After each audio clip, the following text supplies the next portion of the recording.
13 lessons that could make your life much easier at work if you were aware of them. But let me start with this.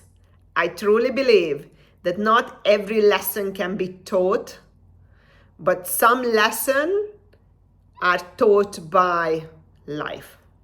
Some lessons are life lessons, and you have to go through the pain, those experiences that lead you to complete that learning. And if you think about it, you will realize that it's true, because how many times I said, oh my God, my grandmother, my mother, my father, or my teacher, or whoever, my ex-boss, or whoever really was right.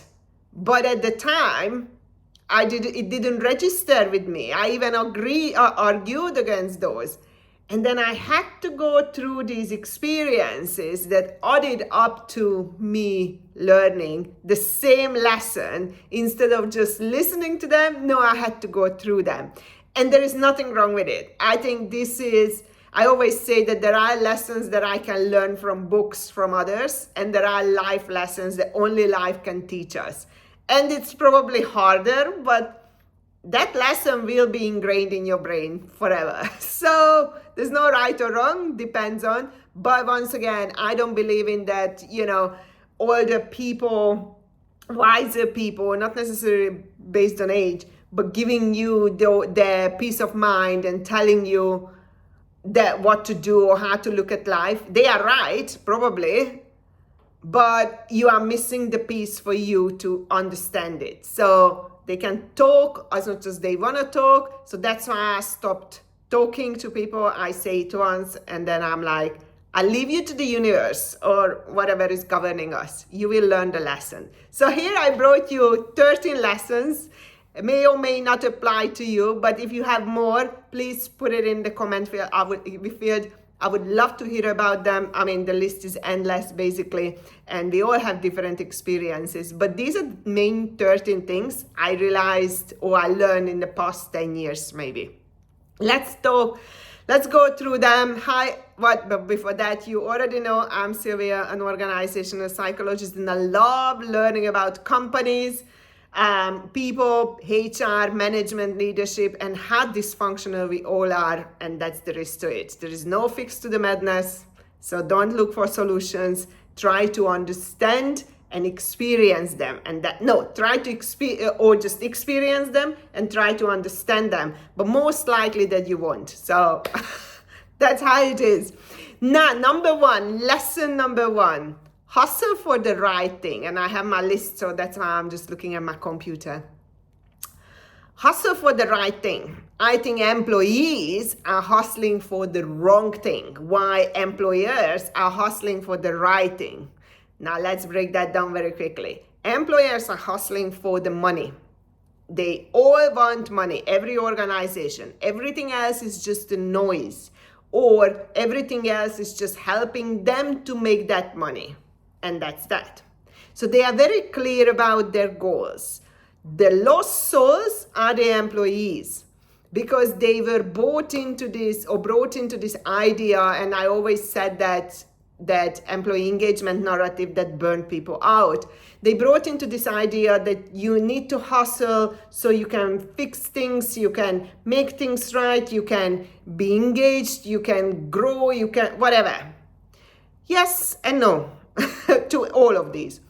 But in the middle of these, employees forgot why they are actually going to work, which is money. So hustle for the right things and build a good life. And the good life is a life that you enjoy. And that's the risk to it. It's not necessarily being a billionaire, millionaire. It's not necessarily being a VP. It's not necessarily whatever. Is the life that you enjoy. And the good news is that is within your capabilities and control, because we can, and I truly believe in that, build a life that we actually enjoy. Even if we are poor, even if we are rich, even if we are middle class, I think we can. And we have seen millions of examples for that in life, so take those ones.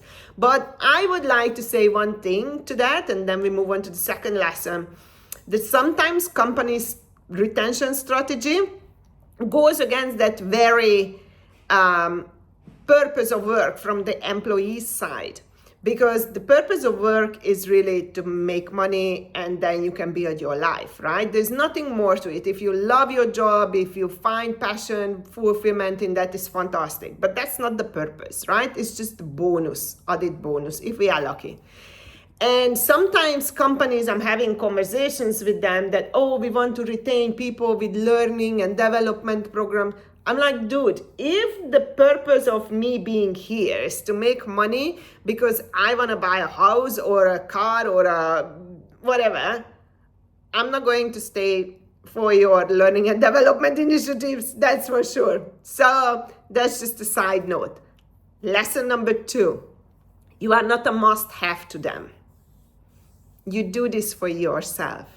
You work hard for yourself, for your reputation, for your growth, for your progress. I think employees got their wires, all mixed up because they believe that they are a must-have to the employer or their roles. None of us are. Nobody is. I have seen CEOs being fired. I have seen board of directors being removed. I have seen from top to bottom that none of us are a must-have, not even our roles. It can be automated, it can be outsourced, it can be phased out, it can be cut, we can do anything. Plus, it's not even coming down to the person, because I see a lot of people, many people, at some point in their life cycle, they were the favorite, they were critical to whatever project or the business objective at that time, and they still believe that they are. We are moving on. So we all become obsolete. Sometimes I can't pronounce words. And so our skills, right, become redundant, and then we become not needed. So none of us are a must-have. There is always a better person for that role.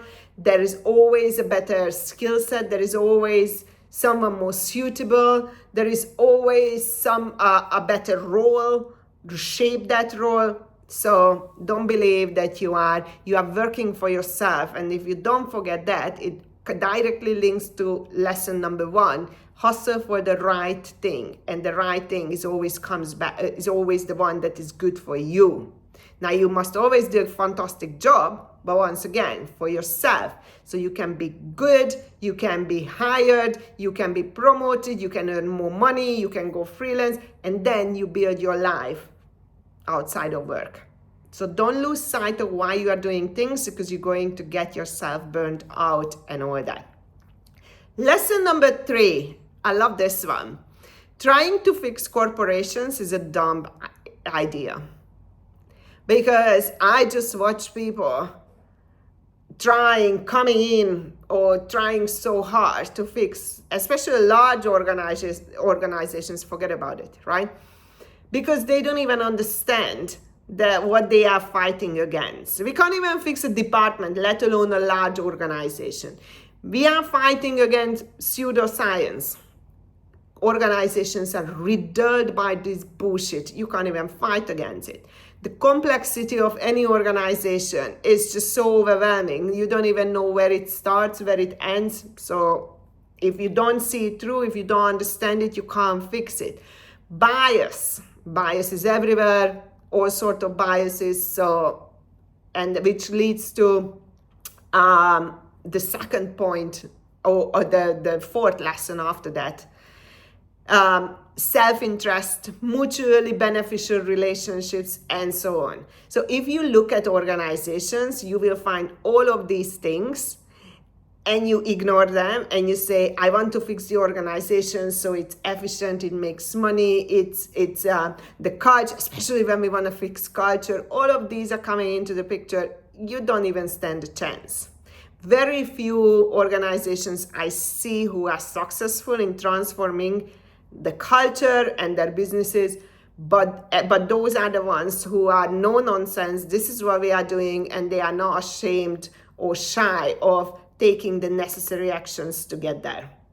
But they see these problems, the complexity, the bias, the human relationships, and all the obstacles that can come in between what they want to achieve, and then they remove them And then you can fix organization or your department. If you are not in the position to do that, it's a dumb idea to even start trying. Lesson number 4, worry about what the leaders worry about so you can avoid burnout. So it goes back to lesson number 3, trying to fix organization or things that are not important to the leadership is a waste of energy.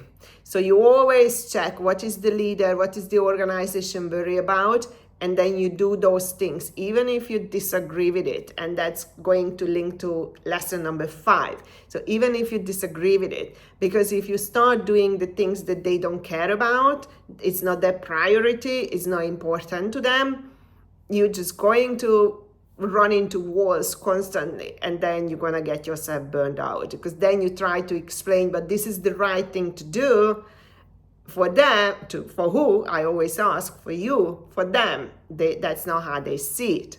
And trying to convince others, it's also a waste of time and energy. We have research on that.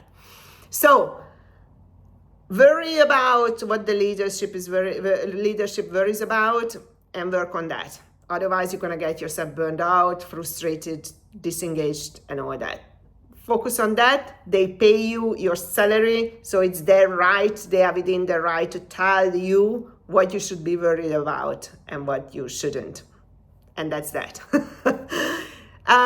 Lesson number 5. If you don't manage to convince them to worry about the things that you think is important, I always default to one way of looking at it, and that's my guiding principle since 2017, and I didn't even realize it. It's a top-down direction, bottom-up fine-tuning. So if I didn't manage to convince the leaders that, hey, this is a waste of time and energy, whatever you want me to do, and please listen to my expertise, and they reject it, you're not going to fight it. What I do, I take it, it's your business, at the end of the day, the success is your responsibility. I gave you my professional opinion. So now, top-down direction, I will do what you want me to do, but now I see my role is to make the best out of that situation, even if I disagree with it. And this is where I'm going to apply my expertise, that, hey, this is bonkers, this is bullshit, but how can I do the best? How can I fine-tune it in a way that is the best outcome? I have plenty of examples for that. Don't want to say it because I don't want to make this video too long, but you can do it. So your manager tells you, do this, you disagree, and then you look at, okay, how can I apply my expertise to this, and then fine tune it in a way that is actually beneficial to the people, to the organization, and it works. Even if it's not what we need, but actually it works. And that's how I see it. And it worked for me in the past 8-9 years. And I realized that there is so much that I can actually do, good things, even if I disagree with it. So win and lose situation, but always focus on the outcome. Okay, I need to make this work. And that's a skill. So apply your expertise, knowledge, and competence. Lesson number 6. We confuse passion with people being argumentative. We confuse passion with people being argumentative. I see it so many times. People are being labeled, oh, he or she is so passionate about the job and all that. But in fact, that person is just argumentative. And that doesn't implies competence or expertise. We are not there to argue, and that certainly is not the indicator of someone being passionate about his or her role. There are other areas that we look at normally, and being argumentative and nitpicking and finding fault in everybody's work and challenge everybody in front of others because we want to look good in front of the bosses or whatever the situation is. I have seen millions of examples. That's not one being passionate about his or her job. Is the indication to me is that person needs to be removed because he's getting in between everybody's ways. But that's just my learning, my experience. Pay attention to those. They always argue, they always come, negative Nancy, pick on things, never talk about what they do. Nobody knows what they are doing. They are just out there loud, talking about everybody. And then we say, oh yeah, but she's very passionate. Really? Anyway, we come to that at the end. Lesson number 7, and this is my favorite. It took me 20 years to learn, even more. Oh my God, I was so bad at it. Even today, I have the inclination of doing this. Don't rip the mask off. People are walking around with masks in organization, at work, everywhere, right? Don't rip these masks off. See through them and let people reveal their incompetence so you can work around it and get what you want. I used to be so quick to reveal incompetence. This week I had the opportunity to do that. And I'm like, Sylvia, you're not going to do it. That person just gave you a very important information about her level of incompetence. So take it and use it in the future. So then you can manage that person later on for a better outcome. So let people talk. Let people be who they want. Don't rip that mask off but see through it so you can work around it. It's so difficult for me to do because I love authenticity, but I also love when people bring the required version to different situations. So for example, authenticity is not always the best way, but authenticity in a way that this is me, an authentic person at work. This is me, an authentic person outside of work. This is me, an authentic person at a funeral, whatever. So we all wear masks. There's nothing wrong with it. But when we try to, and that covers, that protects, that shields us, and when we try to take this away from people, they're gonna bite. It's like, a dog that is cornered, and you're not going to end up very well. You won't be able to get your job done because that person is going to push back from then onwards, and then you are done. So your job is to see through it, understand what the situation is, and then work with it and work around it so you can get your job done. So you don't get caught up in that person's mess. That's not your job to reveal and pull masks off or reveal incompetence. They will tell the entire world sooner or later how incompetent they are. So it's always just a matter of time. Now, talking about competence, lesson number 8. Competence is quiet, and I'm going to put a list how that looks in the comment field because I made a long list of that. But in a nutshell, incompetence is noisy, it's busy, it's messy, it's chaotic, it's nitpicky, it's argumentative, it talks behind people's back, it gossips, it blames, it is focused on others, not on the job. It interrupts more than it contributes or listens. It reacts. It doesn't think. I hate busy people. I literally hate them. I always want to say, sit down. Like, sit down. It's loud. It has no substance. It picks on the wrong thing that makes no difference in anybody's life.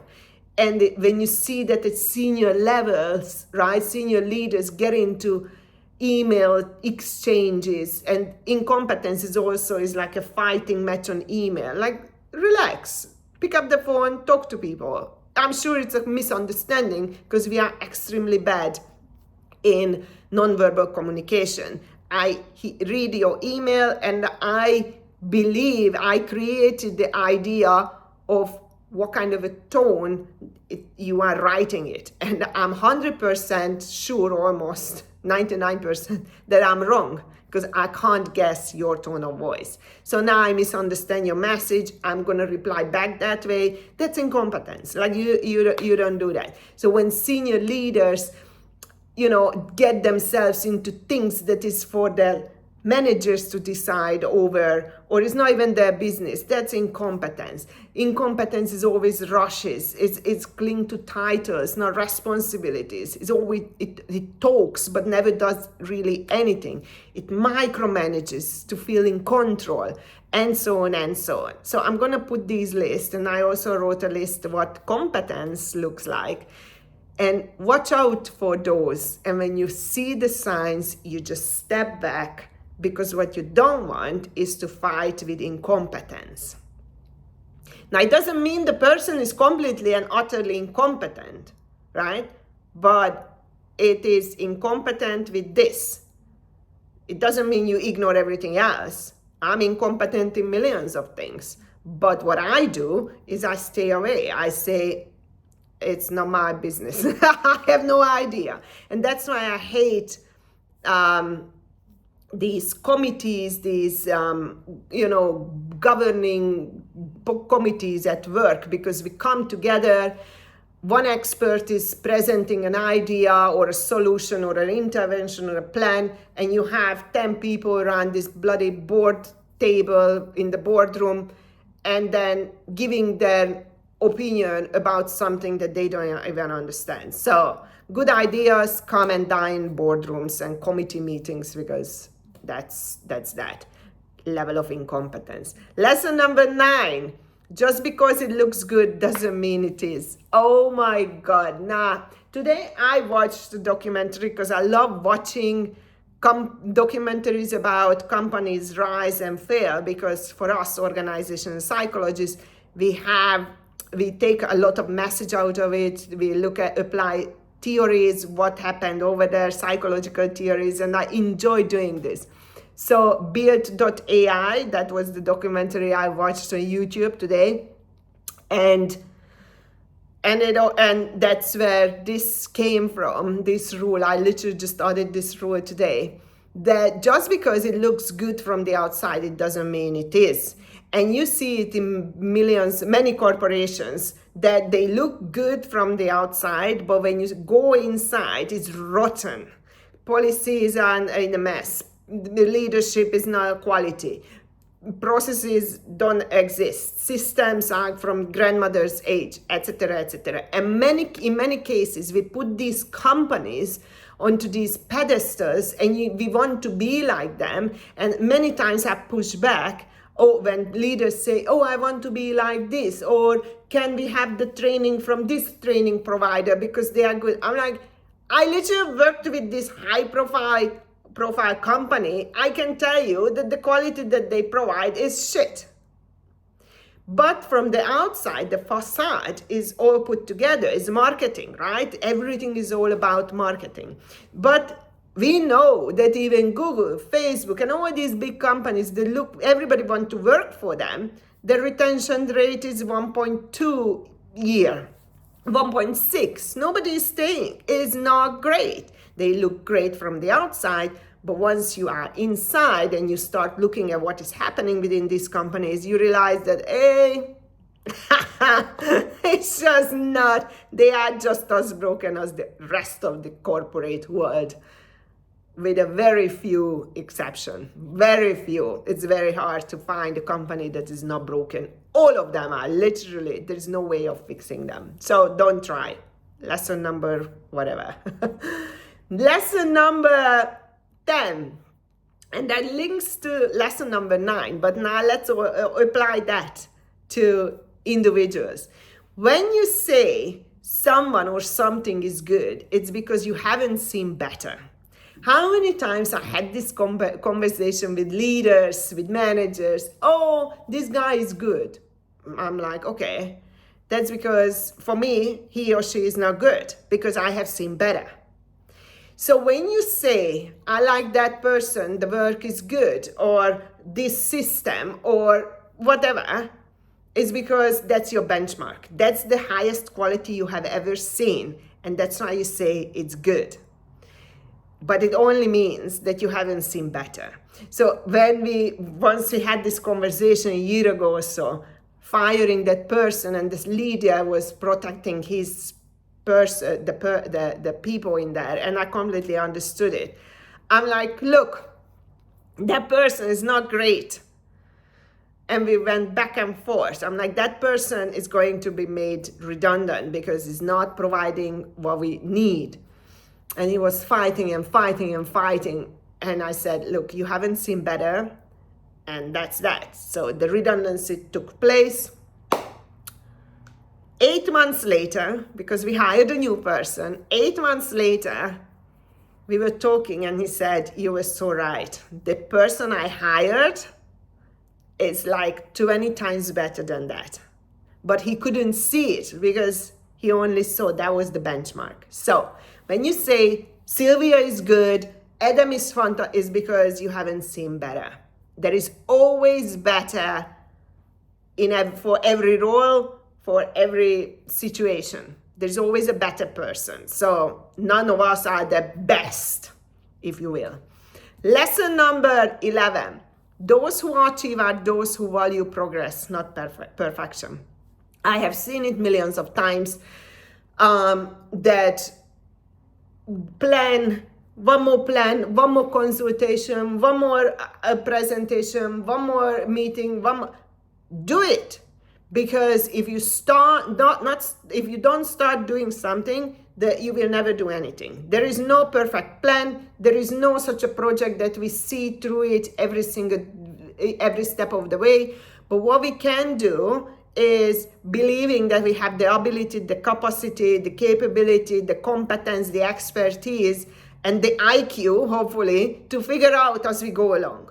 And that's the risk to it. And every leader I have seen who succeeded, and it's not about leadership, people in life, they go and buy things, they go and invest, they go and change their career. They don't see the whole thing through, but they take the first step. They start doing because they value progress rather than perfection. That is most of the time procrastination. It's not even that, is stagnation. And that's that. So move is not going to be perfect, but you will fix it. You will fine tune it as you go along. And those are the companies, those are the leaders, those are the people who succeed in life and at work. Lesson number 12. So we have 2 more. Don't look to be inspired at corporations. Don't. The workforce is average at best. The higher, the bigger companies get, and we have data for this, the more incompetent they become. We dilute the workforce because you can't hire A players as you grow. So this is a normal, phenomena. But that also means that we can't look for inspiration to be inspired by somebody within organizations. I've been working for a very, very long time, since I was 16. So it's now a long time, over 3 decades. And I have met one person in my entire career who I was inspired by. And I said, I would love to be like him.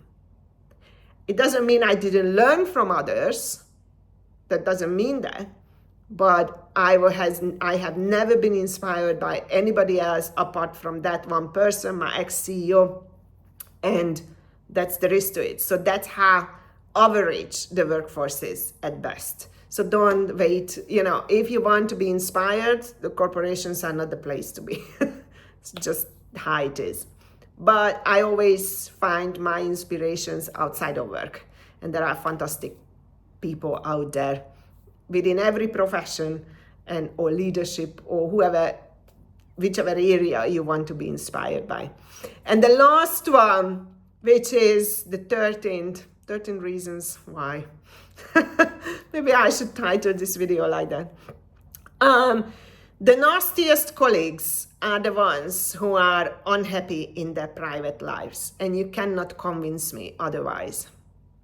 I have seen it, I have observed it. I have never met a colleague who was insufferable, unbearable, and nasty at work, who was happy outside.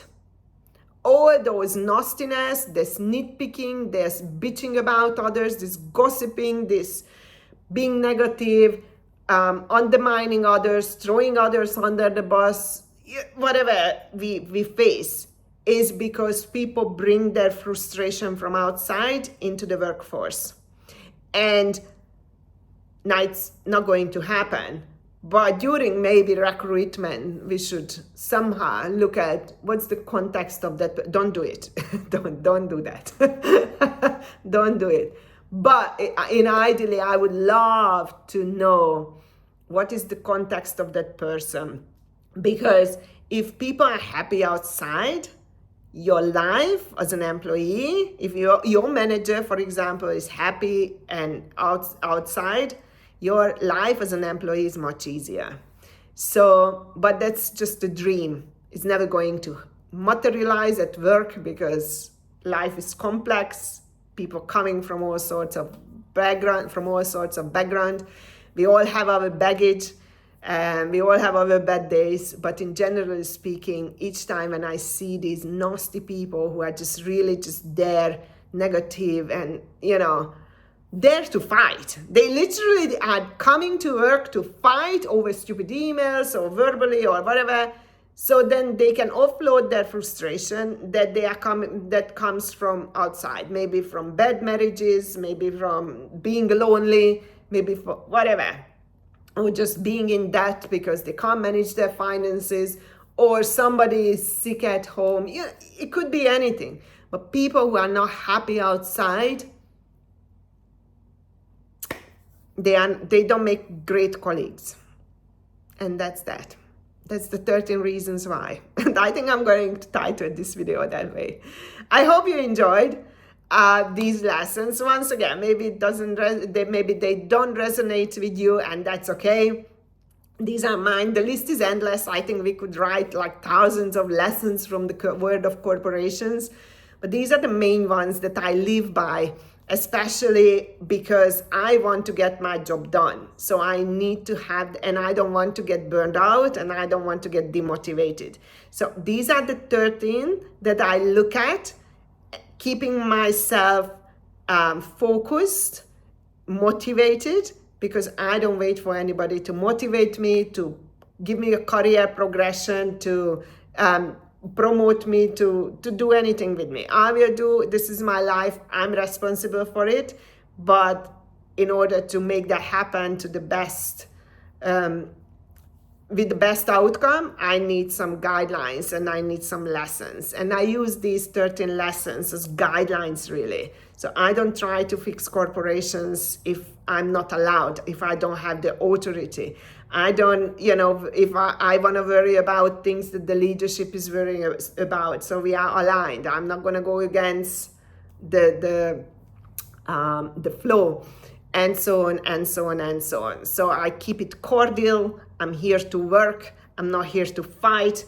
I'm not here to, bitch about others. I don't care about others, about other people that much for me to spend my time and energy on them. So that's not interesting. That's incompetence to me. So I don't want to come across as an incompetent person. And I keep my reputation, together. I want to learn, and I love doing things for my own growth and learning and for my money. So hustling for myself. So eventually I can retire or do whatever I want, change career, but I have to be in a position where I can make those decisions. And that's my goal. And these are keeping me at bay. I hope that helped. I don't look very good because one of my cats were in the hospital in the past 2 nights. So I didn't sleep. But hey, he is back now. He's sleeping in the bedroom. He's not supposed to be in there, but hey, he's sick now. So I make some allowances. And but yeah, nothing is stopping me from thinking about corporations because I love my work. That's my life. I love thinking about it. HR matters, and let me know what you think. Bye.